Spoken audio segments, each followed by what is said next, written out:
So this is asking about, I believe, Left 4 Dead 2, or just Left 4 Dead in general, if there were cut campaigns. And the answer is no. But let's talk about why, because I think it explains how Valve works a lot. So one of the things is first, before we're going to make a level, we talk a lot about like what's the goal of that level. I remember being really early on, being like, hey, it's FEMA at the start, military at the end. If you notice, there's like gradation of how those interact. Not very deep, but just like, hey, that's a background for it. So we're going to have that be a layer in it. Then where are we going to go in the world? Hey, we're going to be in Savannah over here. And if we're going to be in New Orleans at the end, where do we, how do we get there? And so then we pick a location. And we often pick a location because somebody's done some of the research. They have some of the photo stuff and they want to kind of talk about it or do it or take a look at it, right? And so then somebody will often sketch out like, these are the maps we're going to do. They're going to go in these different locations and just be like, this is the swamp. This is the, the mansion or whatever. Like, and then often people then will do little quick sketches of it. At one point during, I think it was Half-Life 2, episode 2, maybe episode 1, someone did this beautiful drawing of one of the maps on the whiteboard. And that stayed up on that whiteboard forever, for years and years and years. A beautiful piece of art. I don't think we actually built that map. So it goes through process, though. It goes to there, and then it starts getting made. And then once it starts getting made, we iterate on it. So now one of the early mistakes I've made working with outside developers when we're giving them feedback on like their mods or maps or even things that we have them bring in-house is we'll give them feedback on a section, and they'll come back, and it'll be entirely different.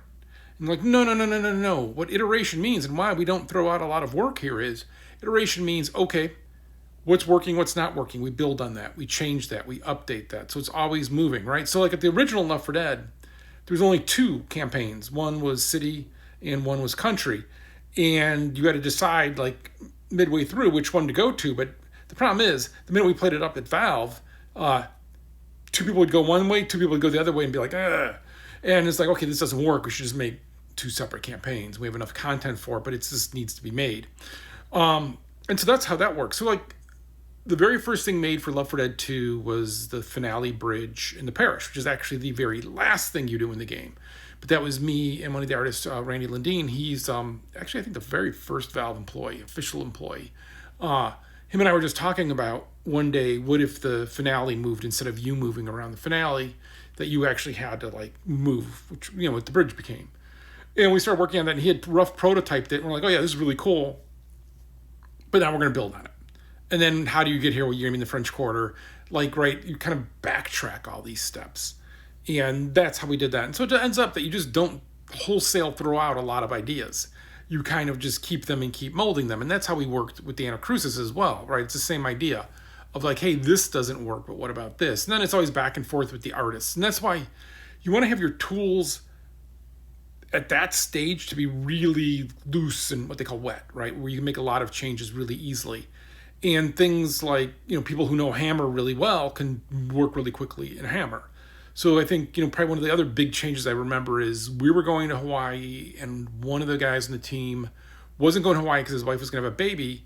And we were talking about the horror film, I say Session 9, or Session 7. Hang on one second. I was right. Session 9. I really liked that horror film. And it's just like this really cool old kind of hospital thing. And he rebuilt that while we were out. And we were both like, whoa, this is just crazy and big, but man, it's a lot of the same. Like, you don't have a lot of breakup of it. We could do the opening map of Left 4 Dead in this, or is this too big? And we ended up then, he kind of morphed that into what became the hotel. And again, it's not like he threw everything out. Instead, he kind of like, well, I'm going to chop off this wing. I'm going to turn it this way.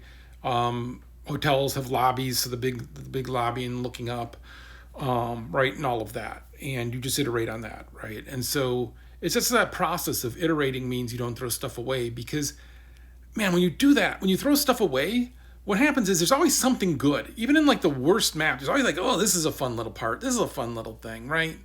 And so you don't want to lose that. You want to build on that, and you keep that, and then you build around it, and you keep building better. And sometimes you realize like, oh, this is really the center of the map. We should concentrate on this and build this out, right? Because that's happened as well.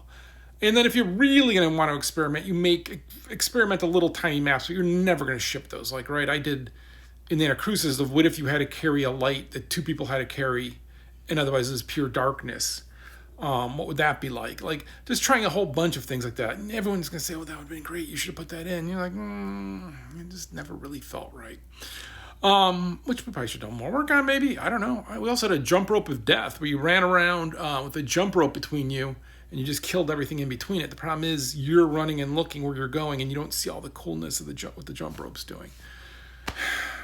Game, it's hard. It's always something stupid. The best ideas. But that's why when there's that, if you iterate instead of throwing stuff out, you just save those little best ideas and you keep building on them.